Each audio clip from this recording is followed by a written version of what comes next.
पुणी थरे video class को स्वागतम। समस्त अभिभावक और अभिभाविका मानकु मध्य मोर नमस्कार। आज आमे मानसांक पढ़िबा। मानसांक बहिर नाम मानसांक माला हैला। एबे आमे गत वीडियो रे पढ़िथिले गणित क्लास रे जोग बा मिश्रण करबा पढ़िथिले। तार नियम गुड़िक मध्य पढ़िथिले हेले मध्य आज आउथरे पुणी थरे मु मन पके दोची। मिश्रण करने समय रे प्रथमे स्थानीय मान बाहर करिबा। प्रथमे कौन बाहर करिया? स्थानीय मान बाहर करिया। तापरे जो घर को से अंक रखिबा। तापरे कौन करिया? मिश्रणर गाणितिक चिन्ह देबा। एई पर भाव रे आमे नियम जानिछे। किंतु एबे देखो मोर संख्याटी देखौची 36 ऊपर लिखाइछे एकक, ता पाखरे लिखाइछे केते दशक। एककर बाम पटे दशक 3 10 6 1। तापर कौन लिखला तले 2 10 3 1। ताहले एक घर को एक घर मिसेबा, 10 घर को 10 घर मिसेबा। 6 अच्छी उपरे तले केते अछि 3। ताहले तीनोटी आंगुठी बाहर करिबा। 6 पर केते आसला 7 8 9 हैला। सेही परि भाव रे 10 घर कौन करिया 3 अछि, ता तले केते अछि 2। ताहले तीनोटी आंगुठी मन रखिबा। 3 मन रखिया संख्याडा। तापर 2 अंकड़ा कौन करिबा आंगुठी बाहर करिया 2टी। 3 पर केते आसला 4 5। ताहले केते आसला 5। ता सीधा लेखिया 5। ताहले केते आसला 5 रे 9 59। ताहले 5 10 9 1। सेही पर भाव रे मु 3 अंकर देखौचे 3 2 5। ता तळु केते लिखिया 4 5 3। एकक ऊपर दशक आउ शतक लिखाई 3 अंक विशिष्ट। ताहले 5 तले केते अछि 3। 5 पर केते आसला 6 7 8। ता तळु को सीधा लेखिबा 8। सेही पर भाव रे 10 घर केते अछि 2। ता तले केते अछि 5। 2 पाखरे आमे कोन करिया 5टी आंगुठी बाहर करिया। 2 परे 3 4 5 6 7। ता सीधा ही लेखिबा 7 हैला। तापर अछि 3 7 घर जिबा बे 3 अछि। 3 तळु केते 4। ताहले आमे केते आंगुठी बाहर करिया 4टी आंगुठी बाहर करिया। 3 पर केते 4 5 6 7। ताहले ता सीधा लेखिबा 7 मन रहला। ताहले केते आसला केते अंक विशिष्ट आसला तळे भी 3 अंक विशिष्ट मध्य आसला मन रहला।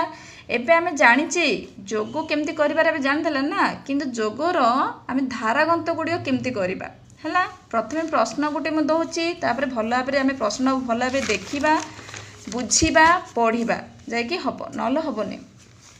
गोटे पड़िया रे 25टी गाई और 60टी छेली चरुथिले। तेबे गाई और छेली मिसी केतोटी चरुथिले? मन रहला कि प्रथमे प्रश्न भल भाबरे पढ़िबा। ताहले गोटे पड़िया रे 25टी गाई और 60टी छेली चरुथिले। तेबे गाई और छेली मिसी केतोटी चरुथिले? प्रथमे ताहिरु कोन करिया बाहर करिया प्रश्न। गोटे पड़िया रे केतोटी गाई चरुथिले? तार उत्तर केते आसला 25टी। केते आसला 25टी। सेही परि भाव रे गोटे पड़िया रे केतोटी छेली चरुथिले?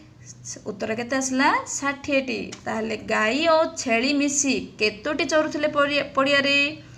कौन करिया मिसी कहिछि कौन करिया जे जोग करिबा। कौन करिबा जोग करिबा। हेले केमिति भाबरे जोग करिया? प्रथमे लिखिबा उत्तर लिखिबा। प्रथमे लिखिया प्रश्न हुई देखि लिखिया। देखो प्रश्न लिखाइछि गोटिए पड़िया रे गाई चरुथिले समान चिन्ह 25टी हैला। ता तळु अथ पुण लिखिया गोटिए पड़िया रे छेली चरुथिले। ता तळु सीधा ही लिखिबा 60टी। एक घरे एक रखिले 10 घरे 10 रखिले। बुझला समस्त को? तापर कोन करिया मिश्रणर गाणितिक चिन्ह देबा। तापर जाके हम कोन करि पाया मिसेई पारिया। तापर कोन करि पाया जे मिसेइबा। देखिबा 5 रे 0 मिसले कोन 5।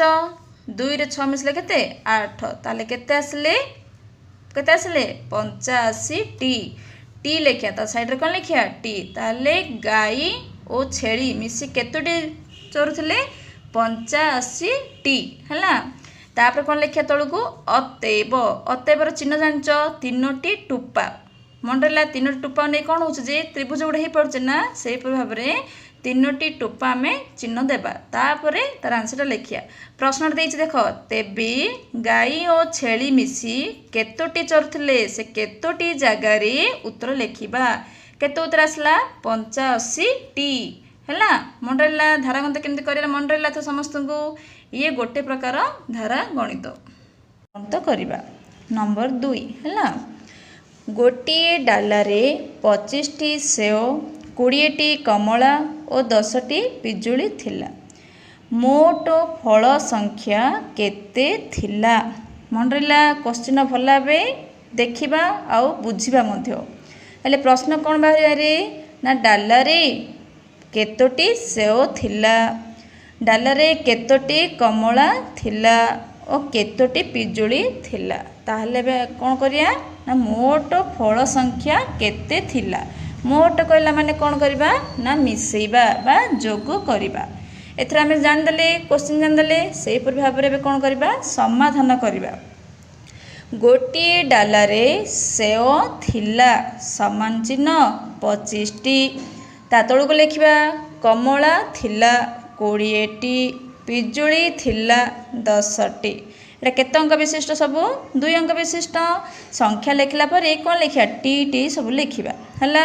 ତା ପାଖରେ କ'ଣ ଲେଖିବା? ବାମ ସାଇଡ଼ରେ କ'ଣ ଲେଖିବା? ଯୋଗ ମାନେ ମିଶ୍ରଣର ଗାଣିତିକ ଚିହ୍ନ ଦେବା। ତାପରେ କ'ଣ କରିବା? ମୋଟ କହିଛି ତାହେଲେ ଆମେ କ'ଣ କରିବା? ମିଶେଇବା। ଦେଖ କୁ ଟି ଲେଖିଲେ ସମସ୍ତେ ଭଲ ଭାବେ ଦେଖିବା। କୁ ଟି ଲେଖିଲେ ନା ସେହିପରି ଭାବରେ ଉପରେ କେତେ ଅଛି? 5, ତା ତଳକୁ କେତେ ଅଛି? 0, ତା ତଳକୁ ମଧ୍ୟ 0। କୁହାଯାଇଥିଲା ଯେକୌଣସି ସଂଖ୍ୟାରେ 0 ଯଦି ଯୋଗ କରିବା ତାହେଲେ ସେଇ ସଂଖ୍ୟା ଆସିଲେ କୁହାଯାଇଥିଲା ନା। ତାହେଲେ 5ରେ 0 0 ମିଶିଲେ କେତେ ଆସିଲା? ସେଇ ସଂଖ୍ୟା ହିଁ ଆସିଲା 5। ତାପରେ 10 ଘରକୁ ଯିବା, 2 2 1 କେତେ ଆସିଲା? 2ରେ 2 ମିଶିଲେ 4, 4ରେ 1 ମିଶିଲେ 5। ତାହେଲେ କେତେ ଆସିଲା? 55ଟି। ତାପରେ କ'ଣ ଯିବା? ଅତଏବ। ତାପରେ କ'ଣ ଯିବା? ଅତଏବ। ସେ ଦେଖ ପ୍ରଶ୍ନରେ କ'ଣ ଦେଇଛି? ମୋଟ ଫଳ ସଂଖ୍ୟା କେତେ ଥିଲା ହେଲା। ତାହେଲେ ଅତଏବ ଆମେ କ'ଣ ଲେଖିବା? ମୋଟ ଫଳ ସଂଖ୍ୟା କେତେ ଜାଗାରେ ଆମେ ଉତ୍ତର ଲେଖିବା? 55ଟି ଥିଲା। ମନେ ରହିଲା? ଅତଏବ ଚିହ୍ନ ଦେଇକି ଲେଖିବା। ମନେ ରହିଲା ସମସ୍ତଙ୍କୁ? ଏ 2ଟି ଧାରାଗନ୍ତକୁ ଭଲ ଭାବରେ ଦେଖିବା, ବାରମ୍ବାର ଦେଖିବା। ଏ 2ଟି ଧାରାଗନ୍ତକୁ ମଧ୍ୟ ଦେଖି ଦେଖି ଖାତାରେ ମଧ୍ୟ ଲେଖିବା। ଧନ୍ୟବାଦ।